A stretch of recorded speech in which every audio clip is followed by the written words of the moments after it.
Hello, welcome Hospitality Meets CRM. My name is Bruno Horta Soares. I'm professor and advisor in digital transformation, in specifically in the areas of hospitality. I'm Diogo Rebelo. I manage the HubSpot CRM practice at Find More Solutions. Today, Diogo, we are talking about this concept of scaling fast and how HubSpot CRM can support fast-growing hospitality brands. Okay, so I think it's a topic that is very interesting. I think the companies that are hospitality organizations that usually have more than one location, or that they are expanding through acquisitions or investments. One of the most important things is replicating success. Mm-hmm. So if I start to learn and be smart again on the work I'm doing in one or two properties, it makes my life easier. It doesn't mean you can't replicate success because, each market might have their own special characteristics, but there's a lot that can be, moved from one hotel to organization, like lessons that are learned, things, tactics that work, and instead of an hospitality group start from zero and go, if I'm opening my third hotel, how do I start? They can start from foundations that they, strategies of success. And again, you also have, when we are talking again about multi-property hospitality groups,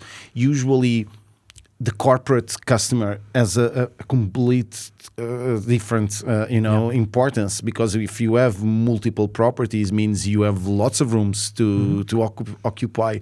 So, and depending a lot on their localization, you have hotel groups that are very focused on business nights, and then they are situated in the city centers and in the business centers, and their focus is during the week selling corporate guests. And on the weekend is where they try to find the other type of guest that's possibly is not corporate related. But if we look at all these, all these dynamics, again, learning from what we've done correctly in one property can help us streamline, even promote. You can promote to customers that are going to other properties, a third property, So talking about multi-property reminds me this sense of, actually, I think all the brands do a great job by planning and buying everything the same and having the same sheets in the bed, having the same chairs, having the same outfits of the employees. But don't you feel sometimes that the hotel is the same, the brand is the same, but the experience is completely different? In one hotel, they give you, they treat you by your name, they give you happy birthday, and in the next moment, they don't even know about you, and they don't even know your name. Why is this happening? Because it's the disjointed data models, So again, probably those properties that do those give those bad experiences to customers, they do it because they don't have the information to be able to give a more personalized experience. Again, I think there are brands that have multiple locations that do this really well. Like you go to a different hotel and they know who you are, and they because they have the data to be able to provide that experience, or to give the tool for the employee or the touch point that he's having to provide him the correct information. But maybe that's the opportunity of a CRM, because I see all the properties and the ones that manage all these properties very concerned with the brand, with the style, with the image. And they actually design the expectation of image they want for the physical part of the hospitality, the hospitality, either it's an hotel or, as you were mentioning, a restaurant or whatever.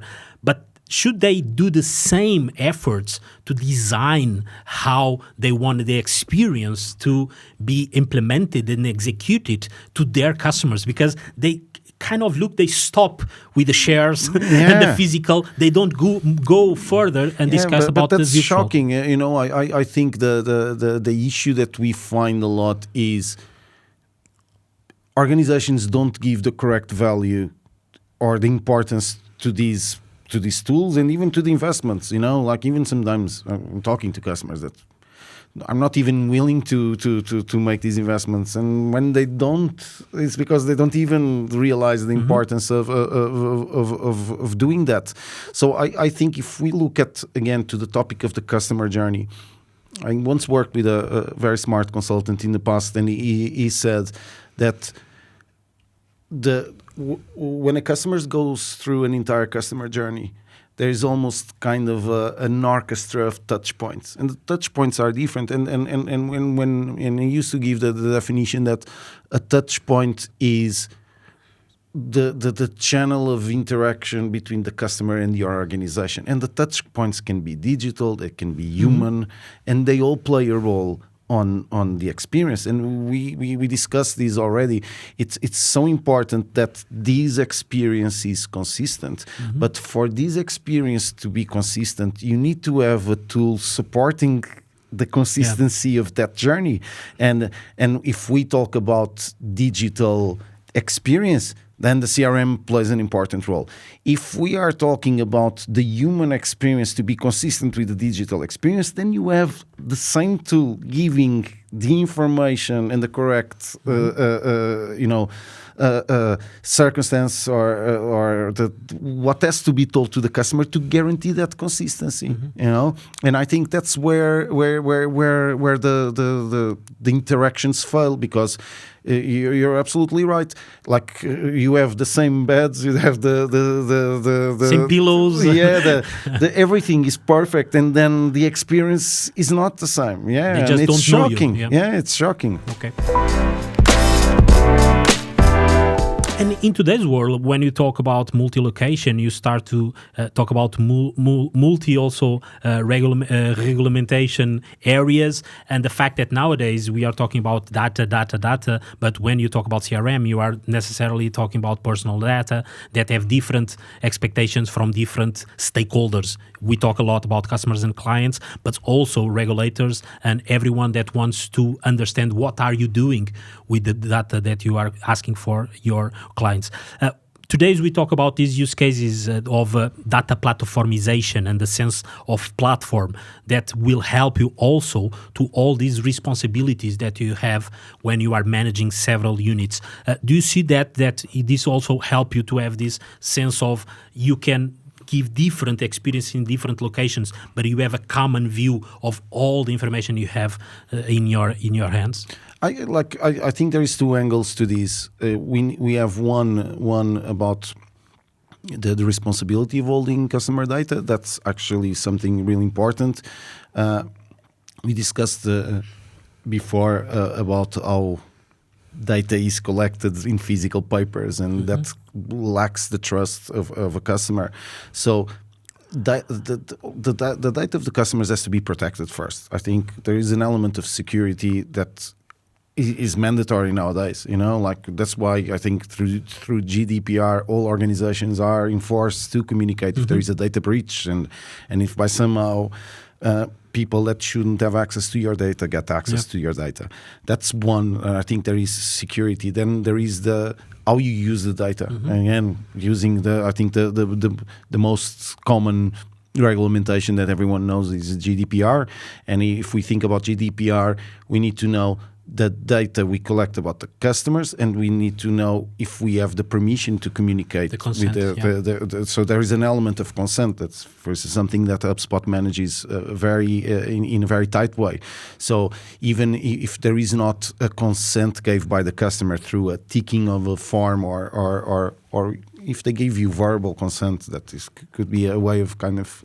But you want to centralize all that in the CRM you have system. all in the CRM, because what they do is, for instance, we have the same way we have the segments to communicate. HubSpot creates you the segment that you can't communicate, so all the unsubscribers are immediately blocked. So if by any reason there is an element of the team that actually runs a campaign, chooses customers that fit a profile, and in there are people that didn't give the consent, or that information is not recorded in the CRM platform, all the interactions are stopped.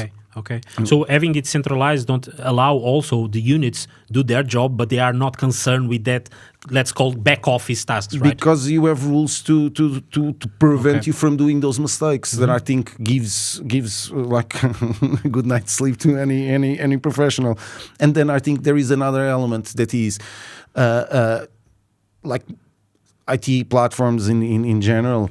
When you are holding some type of data, could be considered sensitive data. So, imagine if it's not the case for a CRM, wouldn't make much sense because it doesn't do the transaction itself. But imagine the example of financial information, or even imagine that you actually collect, like on the preferences. Imagine you capture diseases or known diseases from a guest. You have a huge responsibility to have that has to have a different level of compliance, and there are data obligations, and not all the platforms are ready to be able to manage that information, and it's something that HubSpot as well did in the past, in the recent years, is getting those certifications so that they can start holding more data that wouldn't be allowed in terms of privacy, GDPR and other laws. Because I think this is important. Again, CRM is so connected with sales, clients, and how you interact with the customer. But for a DPO, it's also a good platform to have everything centralized, and at the end of the day, have more transparency in a way. You are taking care of the data of everyone that is a personal, both the customers, clients, or even employees, right? Yeah, and even for instance, a very common example on GDPR is if you ask a customer to delete, if you would ask like a HubSpot customer that you say, I want you to delete my records from your CRM. Actually, HubSpot communicates to the end customer that the records have been deleted after the deletion is made. So I was remember this quote. This is a famous quote: "With great power comes great responsibility." And the fact that CRMs and in particular HubSpot saying, "Okay, let's centralize all this data," and it's so critical data, not because it's important to the business, but also because it's personal data that comes out to my mind. What typical people are concerned when it comes to HubSpot have my data? Is the HubSpot clear? Have this clear message? No, it's your data in our platform. How are you seeing this concern with security of the data in the HubSpot platforms? Like, I don't see that much, to be honest. I think that reminds me like when the software architecture moved to a cloud model. This process started many years ago. So it's not that HubSpot is doing or other providers are doing cloud software or cloud software architectures it's not a new thing. So I think the stigma of having data in the cloud, I think it's disappearing, and I think it becomes more natural for businesses to feel safe, because like I think 90% or the majority of the platforms and the softwares we all use, they run in the cloud. So I think that's the risks around the security of those cloud providers. I think they are reducing, because that's the business of other companies like AWS, like Microsoft, like Google. So they have their security very tight. So I think the element of security, the data is way more secure in a cloud provider than it would be on your own premises. Like way more. So I think that's a myth that is gone. Then the data that HubSpot customers have, of course it's their data. So you can always take all the data, you can always delete all the data, and you have access. So there's no lock-in in the everything, all the data that you're collecting. It can be extractable in the scenario that you might decide to move from HubSpot, or that you want to, for instance, you work with a very common example with these is, for instance, customers that run BI platforms on the side of a CRM. So for that to happen, you need to have access to the data. So you own the data. So the data is from the customers. HubSpot, and I don't think any provider in the world owns the data. What sometimes I see a lot, especially on older softwares, is the inability to extract the data from the softwares, and that's an issue, so especially when we are doing data migrations, and then imagine customers are using a software where they collected data for a long time, and then when you go to the moment of trying to take that data from the platform, some vendors make it really hard. They promise, but they cannot deliver. Yeah, and it always drives me mad. Like, I always tell my customers, it's your data. Okay. Like, you need to have, like, there's no legal foundation for a vendor to get you a data lock-in, you know. And in this sense of scale, there's also this sense of you have to be in the cloud. If you want to scale your business, you have to have the technology that allow you not to even think about, let's not build another hotel because the technology, technology is no longer a barrier to grow, and that's important because once you have in the cloud, you have scale by design, right? Yeah, but you do remember we've been in this game for a long time, and I remember many years ago where all the businesses have their own servers and their own data centers, and it was mad. You know, the problems you would have if you increase your capacity, you need another server, and you need a failover, and then you need to maintain the hardware, then the hardware needs to be replaced. Cloud took all that nightmare, and you can increase by units. The dimension of a server disappeared. Yeah, you have to have people that think more in the business than in technology. You can not have a operator having good IT guys no longer. No one wants to go to. I work at the hotel in the IT department. Yeah, pushing cables. No, everything is wireless. Like, you don't want, like, and I think the cloud removed lots of, you know, that IT maintenance that existed, that help desk or whatever. Like, all the IT departments in the majority of the companies is shrinking on those type of functions because they are being replaced by cloud services that do that in a much more efficient way. You know. So we can conclude that CRM is no longer a tool; it's actually the backbone, that you can see it from an opportunity, but also it's something that will allow you to manage your threats. And you mentioned very well the fact that somehow the data is more secure. You have more control of privacy. Maybe you have more transparency in the way the AI is working in the platform. So at the end of the day, you can keep discussing the business in your hotel or restaurant or whatever, and don't think too much about technology. The technology in your side, and people keep talking about hospitality, right? Yeah, like, I think you hit the nail. You know, it's you want to give time back to people, so they spend that time in things that are good for their business.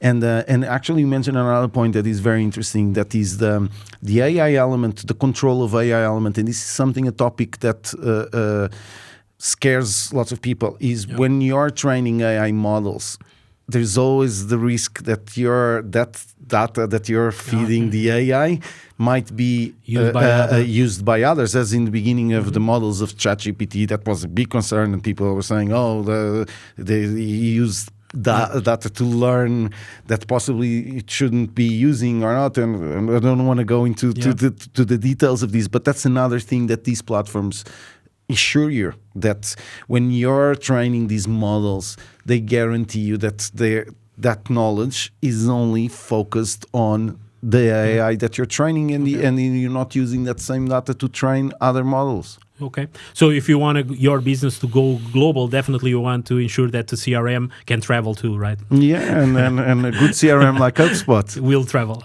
Okay, thank you.